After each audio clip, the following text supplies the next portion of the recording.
AISF విద్యార్థి నాయకులు అలాగే దర్శన్ ఓయూ పిహెచ్డి స్కాలర్ కూడా జాయిన్ అవుతా ఉన్నారు. ముందు లక్ష్మణ్ గారితో మొదలెడదాం. ఉపాల్ లక్ష్మణ్ గారితో. లక్ష్మణ్ గారు, గుడ్ ఈవినింగ్ సార్. ఇలాంటి ఘటనలు నిజంగా జరగడం చాలా అమానుషం. ఏపీలో జరిగినప్పుడు చాలా పెద్ద ఎత్తున మనం మాట్లాడడం జరిగింది. ఇప్పుడు తెలంగాణలో కూడా, అది కూడా సిఎంఆర్ లాంటి సంస్థ, విద్యా సంస్థలో ఇలాంటి జరగడం ఎలా చూడొచ్చు అంటారు? అసలు దీన్ని ఎలా కట్టడి చేసేందుకు అడుగులు వేయొచ్చు అంటారు? అన్నిటికీ కాలేజీ యాజమాన్యము మొదటి బాధ్యత వహించాలి.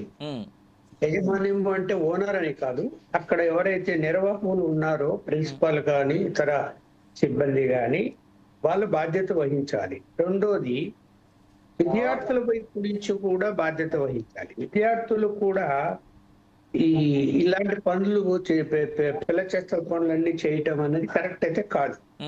అది విద్యార్థులే చేసి ఉంటారని పోలీసులు కూడా చెప్తున్నారు. కాబట్టి అలాగే ఆంధ్రప్రదేశ్ కూడా విద్యార్థులు అలా చేశారు. అవును.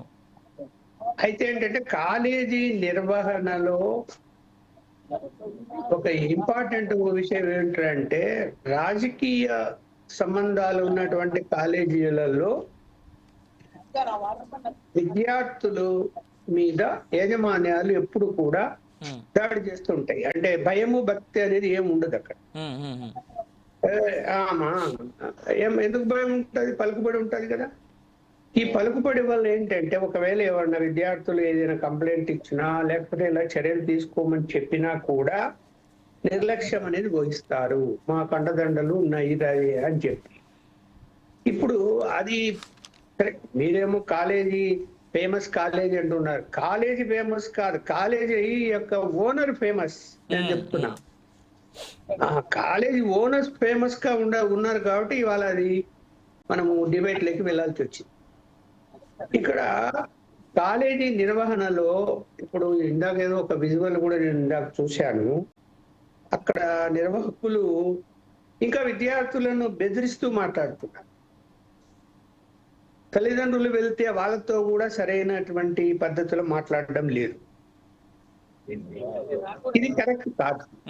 ఇక్కడ అమ్మాయిలను కాలేజీలో, అంటే మామూలుగా కాలేజీ డే కాలేజీ అంటే పొద్దున వెళ్తారు, సాయంత్రం వచ్చేస్తారు. కానీ హాస్టల్ ఉన్నటువంటి కాలేజీల్లో అమ్మాయిలను వదిలిపెట్టినప్పుడు తల్లిదండ్రులు వాళ్ళు ఎలా ఉన్నారు, అక్కడ పరిస్థితులు ఏంటి అనేది ఎప్పుడు రోజు టెన్షన్ పడుతూనే ఉంటారు వాళ్ళ గురించి. ఏ తల్లిదండ్రులైనా కూడా రోజు అందుకని పొల్లలు మాట్లాడుతుంటారు ఎలా ఉన్నారు ఏంటి అని. అక్కడ మంచి వాతావరణం అనేది ఉండాలి, క్రమశిక్షణ అనేది కూడా ఉండాలి. ఇప్పుడు ఇవాళ అది ఎవరు చేశారు అన్నది మనము బయట వాళ్ళు వచ్చి చేశారా, అక్కడ ఉండే విద్యార్థులే చేశారా అన్నది ఇన్వెస్టిగేషన్ లో తేలుతుంది. ఇప్పుడు అక్కడ విద్యార్థులే చేయడానికి ఎక్కువ అవకాశాలు ఉంటాయి. బయట వాళ్ళు కూడా గోడలు దూకి రావచ్చు, చేయొచ్చు. అది లోపల ఎవరైనా వాళ్ళకు సహకారం ఇచ్చి. కానీ స్టూడెంట్స్ మాట ప్రకారం ఏంటంటే, అక్కడ పనిచేసేటువంటి వంటశాలలో పనిచేసేటువంటి వాళ్ళు ఎవరైతే ఉన్నారో మేజర్ గా వాళ్లే చేస్తా ఉన్నారు అనేటువంటి మాట ఉంది. సస్పెక్టెడ్ గా అక్కడ వంట చేసేటువంటి ఆ 7 ఎవరైతే ఉన్నారో వాళ్ళనే చెప్తా ఉన్నారు. ఇప్పుడు ఒక కేసులో నేను ఒక పోలీస్ ఆఫీసర్ తో మాట్లాడుతూ ఉంటే ఆయన ఏం చెప్తున్నాడు అంటే, ఒక ఐజీ అధికారి ఇవాళ ఇతర రాష్ట్రాల నుంచి వచ్చి ఇక్కడ పనులు చేస్తున్నటువంటి వాళ్ళు, ప్రత్యేకించి ఉత్తరప్రదేశ్ కానీ బీహార్ కానీ లేకపోతే మహారాష్ట్ర కానీ, ఈ రాష్ట్రాల వాళ్ళే వచ్చి అక్కడ వాచ్మెన్లుగా ఉన్నా లేదా ఇతర పనులు చేస్తూ ఉన్నా కూడా వాళ్ళ వలన కొన్ని ప్రమాదాలు జరుగుతున్నాయి, కొన్ని ఇబ్బందులు వస్తున్నాయి. వాళ్ళకు భయము భక్తి లేదు.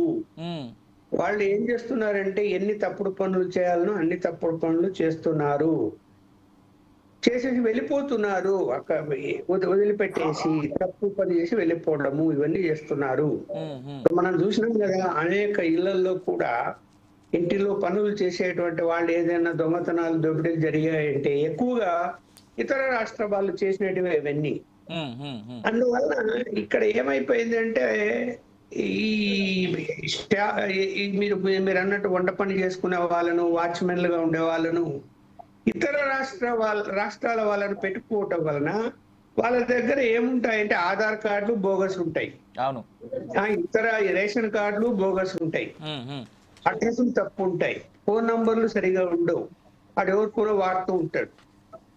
సో ఇవన్నీ అలాంటి వాళ్ళను ఉపయోగించుకునే విషయంలో చాలా జాగ్రత్తలు తీసుకోవాలి. వీలైన మేరకు బయటి రాష్ట్రాల వాళ్ళను ఉపయోగించుకోకూడదు అని చెప్పాడు ఆయన. రైట్. చాలా ఉదాహరణలు కూడా చెప్పాడు, ఇలా ఇలా జరుగుతున్నాయి సిటీలో. ఇప్పుడు కాలేజీలో మీరు అన్నట్టు వాళ్ళు ఎవరో వచ్చి అక్కడ వంట చేస్తున్నారా, వేరే పనులు చేస్తున్నారా, వాళ్ళకి ఏం భయం ఉంటుంది? వాళ్ళకి భయం ఏముంటుంది? వాళ్ళకి వాళ్ళు తన్నులు తింటారు, లోపలేస్తే 4 రోజులు ఉంటారు, మళ్ళీ బయటకు వస్తారు, మళ్ళీ పోతారు. వాళ్ళకి ఏమి అరే నన్ను అరెస్ట్ అయితే నాకు అవమానం ఎందుకు ఫీల్ అవుతారు? వాడు ఎవడో కూడా బీహార్ ఎవడో వచ్చింటాడు, ఉత్తరప్రదేశ్ నుంచి వచ్చింటాడు, వాడు ఎక్కడో వాడు పట్టుకోవడంతే వానికి అవమానం అనే ఫీలింగ్ కూడా వానికి మనసులో ఉండదు కదా. Right right. మన వాళ్ళైతే ఫీల్ అవుతారు, అరే ఏదో జరుగుతుంది, మన అవమానము మనం పట్టుకుంటే. రైట్. లక్ష్మణ్ వాళ్ళు చేసి కూడా ఉండొచ్చు, దాంట్లో ఏమి సందేహించాల్సిన పని లేదు.